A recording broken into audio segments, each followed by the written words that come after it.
So another workshop update.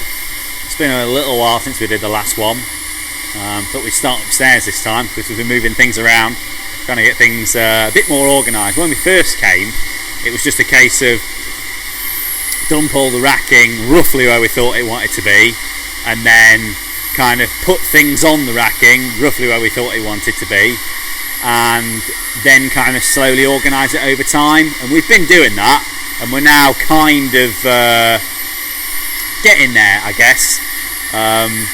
We've still got a lot of things to move around and a lot of things to change. We still need to put a lot more racking up to allow us to kind of have more stuff, because that's what we're trying to do a lot more of, trying to have a lot more stock, both for Fabco and Enhance. And the plan was originally, basically I bought way more mezzanine than we needed when we first moved in, and the idea was that we'd be able to put up as much as we wanted, and I would just sell what was left. Now, when we first kind of put it all up, we kind of laid it out like this, and then I decided, actually, I'm just going to put up one more piece, which is just going to like hang over the edge, hang over the bender, and that'll be, probably where we end up doing a lot of the loading of pallets on and off with the fork truck. Now that we've lived with it a bit, I think we've kind of realised we probably are going to need to put up some more mezzanine, really. So we're going to extend this area out where we do the pallet loading now. There should be a pallet gate here. There isn't one yet because we weren't 100% sure where we were going to put it. We've been living with it, and we've now come to the decision we're going to extend the mezzanine out a bit further, and then that side is going to get extended out a bit further, and we're going to move the blue lift right over, and then put the yellow lift in front of that right over, and then it gives us all of that room on the far side for the forklift to operate, which is a lot easier in terms of where tube comes in and out as well. We're still kind of finding the easiest and best way to operate, I guess, in terms of efficiency and not obviously when we've got cars in here, we need like the fork truck to be able to operate and be able to move tube around, and although we have got a much bigger space here, we've still got limited space. Everybody's always got limited space. It doesn't matter how much room you've got, you'll always fill it. So it's quite important that we try as much as we can to see where we're going to need more space and kind of expand into it. So yeah, we're definitely going to go for sticking a bit more mezzanine up, which is pretty scary because the mezzanine floor we've got now is the same square footage as our old unit. It's actually bigger.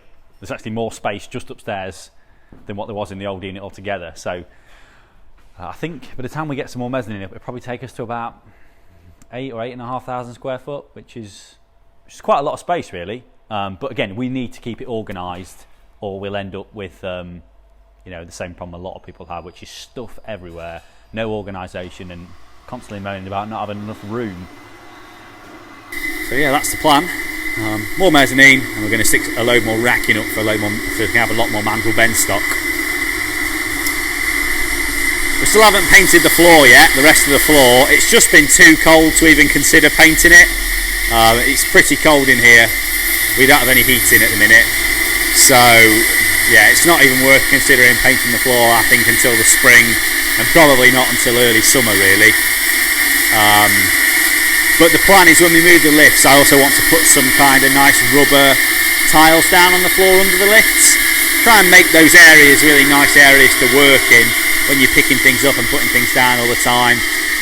Often when you're working on the lift, you're kind of working above yourself and you can drop things, and yeah, nice rubber matting on the floor I think is going to be the way to go. So we've still got Sam's Skyline here. We're still doing the Twins kit on that. We've also been doing some other development, other turbo kits. So we're still working on that. Justin's car's here now. We're kind of storing it, I guess. But we are going to be doing some stuff with that. I'm not sure exactly to what extent yet.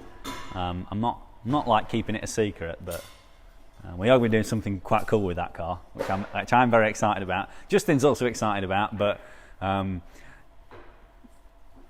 we must make sure the car is ready for the race season.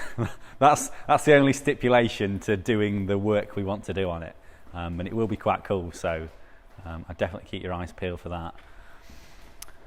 Other than that, it's mainly just kind of keep crushing on with production. Really, we got we're always doing loads of mandrel bending for all the Fabco stuff. So we've got like hundreds of bits of tubing here ready for bending as and when we can. We've still got a load of floorboards, which is what we're going to use for more mezzanine. My car's moved down here now. It's no longer parked outside. I'm not sure if that was there at Christmas or not. I can't remember. But yeah, my car's here. I'm not sure what the plan is with my car.